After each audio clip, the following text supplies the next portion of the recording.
السلام عليكم ورحمة الله. نشرة الأخبار من الفضائية الإريترية والمستهل بأبرز العناوين. إصابة 12 مواطنا بفيروس كورونا اليوم.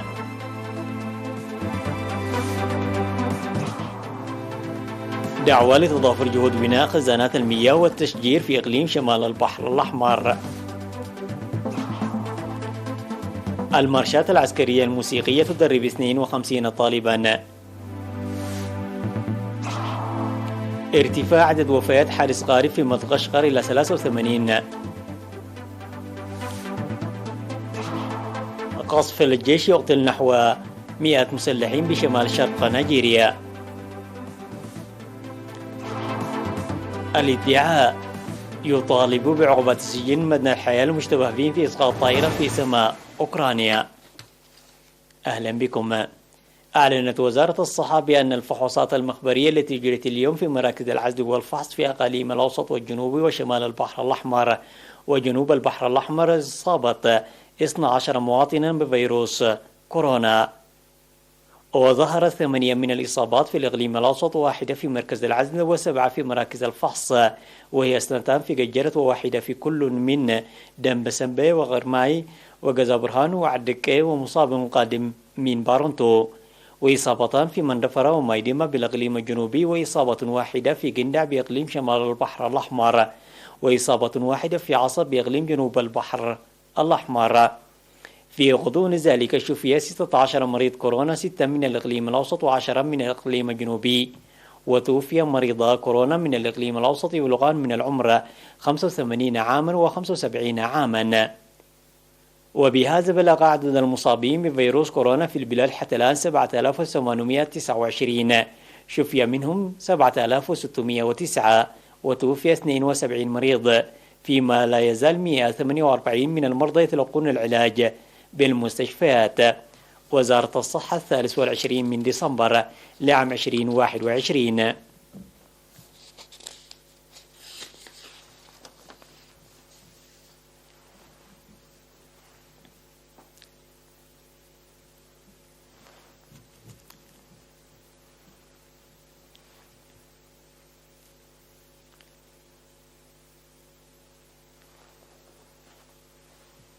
دعت حاكم إقليم شمال البحر الأحمر السيدة أسمرة أبرهة لتعزيز مساهمة الشعب لإنجاح خطط إصلاح مجاري المياه وحماية التربة وحفظ المياه وبناء خزانات المياه الصغيرة وبرامج التشجير. جاء ذلك في الاجتماع التقييمي الذي عقدته إدارة الإقليم يومي 21 و22 من ديسمبر في مدينة مصوع لسنة 2021.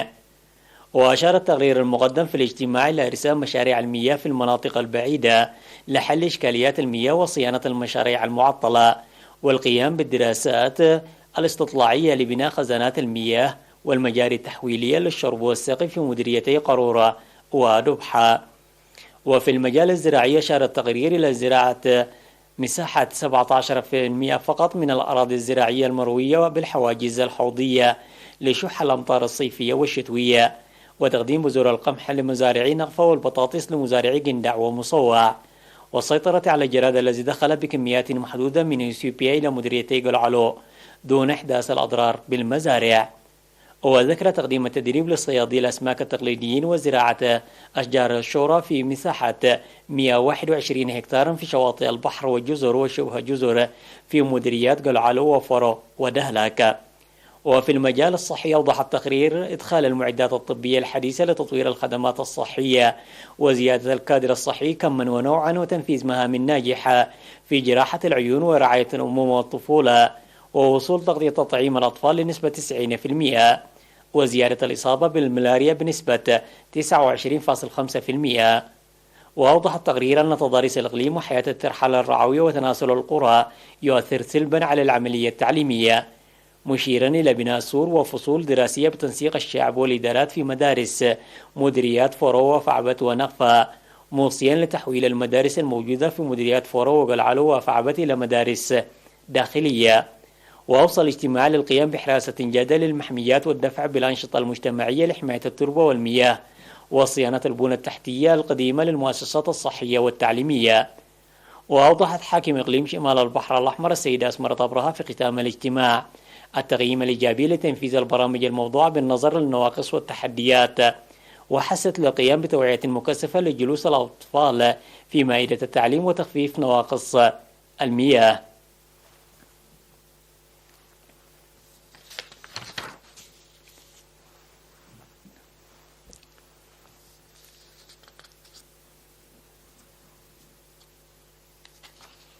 دربت فرقة المرشاة الوطنية العسكرية الموسيقية 52 طالبا في الموسيقى نظريا وتطبيقيا لأكثر من عامين، وتضمن تدريب استعمال الأدوات الموسيقية والتنفس والصوت والعزف الجماعي والإيقاع وقراءة النوت الموسيقية وقراءة وعزف الكتابات الموسيقية للنشيد والأغاني.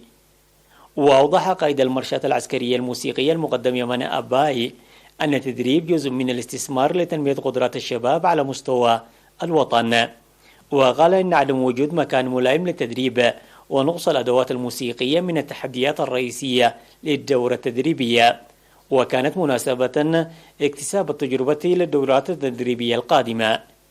من جانبه أشاد قائد مركز تدريب قوات الدفاع العميد أبراهام عندوم بمنظمي الدورة التدريبية انطلاقا من مبدأ الاعتماد على الذات، داعيا المتدربين لتطوير القدرات بالممارسة المتواصلة. وأكد المشاركون في الدورة التدريبية امتلاكهم المعرفة اللازمة بجهد المعلمين واهتمامهم، وسيعملون لتطويرها. وتقدم المرشاة العسكرية الموسيقية حاليا تدريب في الإنتاج الموسيقي وإدارة الموسيقى وصيانة الآلات الموسيقية.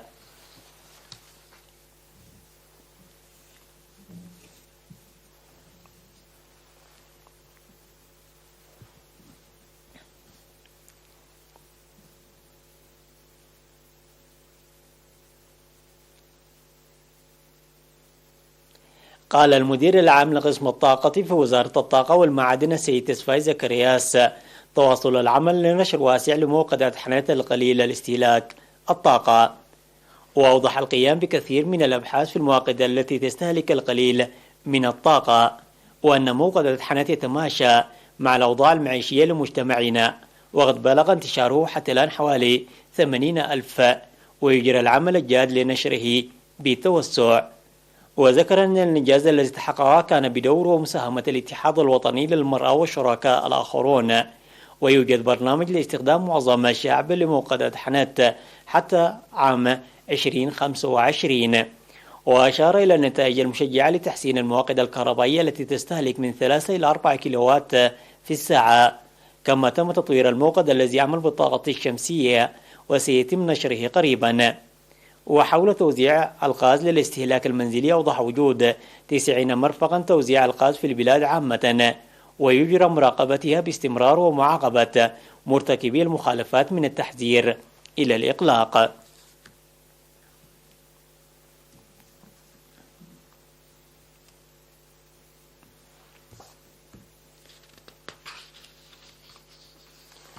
أفاد مكتب سلطة الغابات والحياة البرية في ضاحية قبقب واسن في مديرية فورو إقليم شمال البحر الأحمر أن الإدارة ظلت تبذل جهودا مكثفة لمكافحة قطع الأشجار وخاصة الأشجار المستوطنة. وذكر نائب مسؤول السلطة السيد أبرار صالح أن الأشجار المستوطنة المنتشرة في المنطقة كأشجار الزيتون البري والصنوبر مشيرا إلى اتخاذ خطوات جادة لحمايتها وحفظها. وأوضح السيد أبرار اختفاء أنشطة التفحيم والحطب في المنطقة، وتقوم إدارة الضاحية بمتابعة جادة وحراسة لازمة للحد من أعمال القطع النادرة. كما أوضح السيد أبرار العمل لتلبية طلبات المواطنين الهادفة لتعويض الأشجار المستوطنة المعرضة للانقراض. من جهته قال مدير ضاحية قبقب واسن سيد عمر سليمان أن المحمية الأهلية في المنطقة إضافة إلى ثقافة حماية الغابات المجتمعية ظلت تحقق نتائج جيدة وفاعلة، فيما توجد أوضاع الأشجار المستوطنة بالضاحية في وضع جيد. ودعا السيد عمر الجهات المعنية لتقديم الدعم والمساعدة للقضاء على ظاهرة القطع الجائر للأشجار وأضرارها التي تزيد من حين لآخر.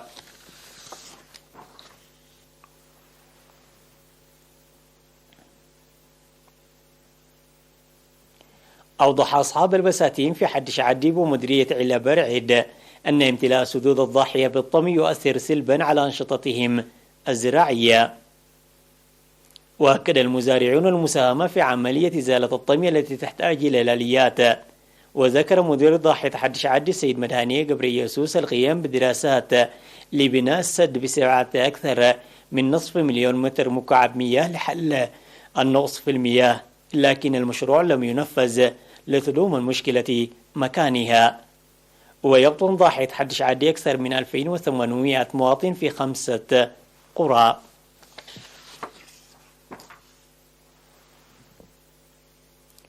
نظم الاتحاد الوطني للشباب والطلبة في إقليم القشبركة دورة تدريبية لممثلي إدارات الضواحي والتأطيرات الشبابية في المدارس الثانوية في مديريات قلوج وتسني وفرتساوة وهيكوتا.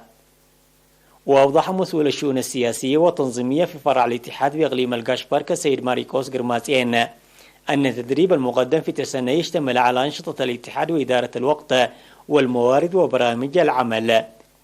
وأوضح مدير مديرية السنة السيد سيوم قبري يسوس أن التدريب الذي ضم 4 مديريات يساعد لتبادل التجارب والأفكار وخلق الوعي المتوازن. وذكر المشاركون في التدريب أنه قد نمى معرفتهم.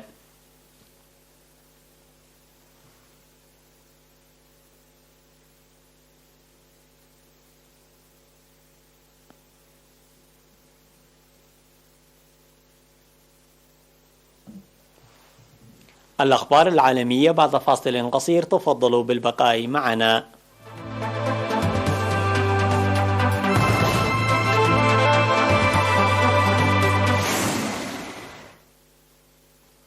قال متحدث باسم هيئة الموانئ البحرية والنهرية أنه تم إنقاذ 50 شخصا ولا يزال 5 في إعداد المفقودين. وغرق القارب الذي كان يقل 138 شخصا في ساعة متأخرة من الليل بحسب ما أفادت به القوات المسلحة البوروندية. وقال ميامي راندر مدير عمليات في البحر أن القارب كان مزدحما للغاية وقمرت المياه المحرك. وقالت الرابطة أن عمليات البحث علقت بسبب سوء الأحوال الجوية، ومن المتوقع أن تستأنف لاحقا، مع توقعات أن يرتفع عدد الوفيات نظرا لوجود العديد من المفقودين.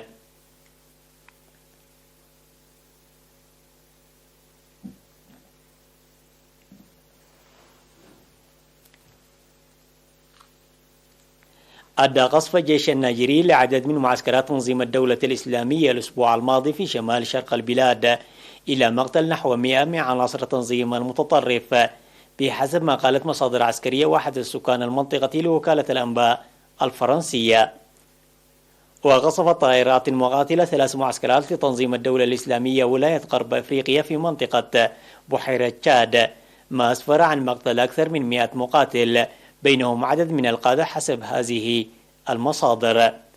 وقال مسؤول عسكري لوكالة الأنباء الفرنسية أن العمليات الجوية التي نفذتها طائرات سوبر توكنو الجديدة التي تم الحصول عليها في الأشهر الأخيرة استهدفت أرينا سوارا وأرينا سياكي وأرينا مالاماتشي في منطقة مارتي، حيث قتل أكثر من 100 إرهابي. ومنذ بدأ تمرد جماعة بوكو حرام المتطرفة العام 2009 في شمال شرق نيجيريا، أسفر النزاع عن سقوط نحو 36,000 قتيل ونزوح مليوني شخص، وقد امتد إلى النيجر وتشاد والكاميرون.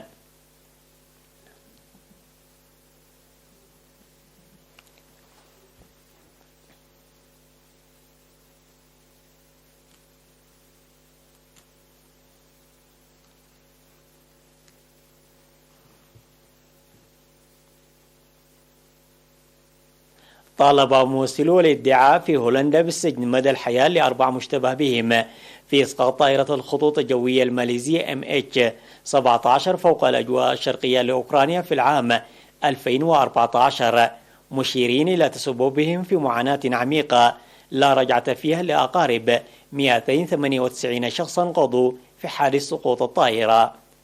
وقال ممثلو الادعاء أن المشتبه بهم قد استخدموا وبتهور صاروخا روسيا لإسقاط طائرة الركاب، بما أسفر عن مقتل جميع ركابها وطاقمها البالغ عددهم 298 شخصا. ويتهم المدعون الروس إغوار جاريسكيني وسيرجي ديوبنسكي وإغوار بلاتوف والأوكراني ليناد كارجانوك، وتمت الإشارة إليهم على أنهم متمردون انفصاليون قاتلوا القوات الحكومية الأوكرانية في العام 2014 بتشكيل فريق يهدف لإسقاط الطائرات الأوكرانية باستخدام نظام صاروخي يتم نقله بالشاحنات من الجيش الروسي.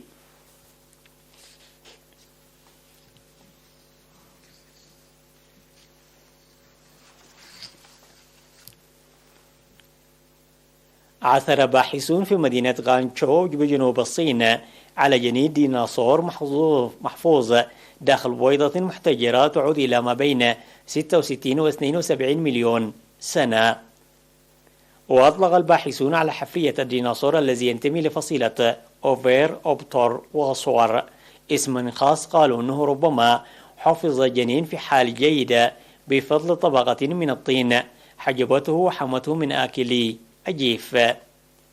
وطبقا للباحثون تبدو وضعية جنين الديناصور داخل البويضة مماثلة لوضعية أجنة الطيور، وهو دليل آخر على أن العديد من السمات المميزة للطيور اليوم قد طورت لأول مرة في أسلافها من الديناصورات. ويأمل الباحثون فأن يتمكنوا من دراسة الجنين بمزيد من الدقة عبر استخدام تقنية التصوير من أجل الكشف عن هيكله العظمي بالكامل.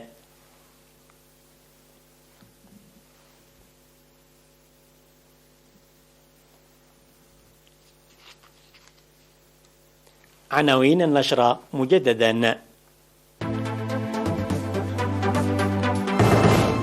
إصابة 12 مواطنا بفيروس كورونا اليوم.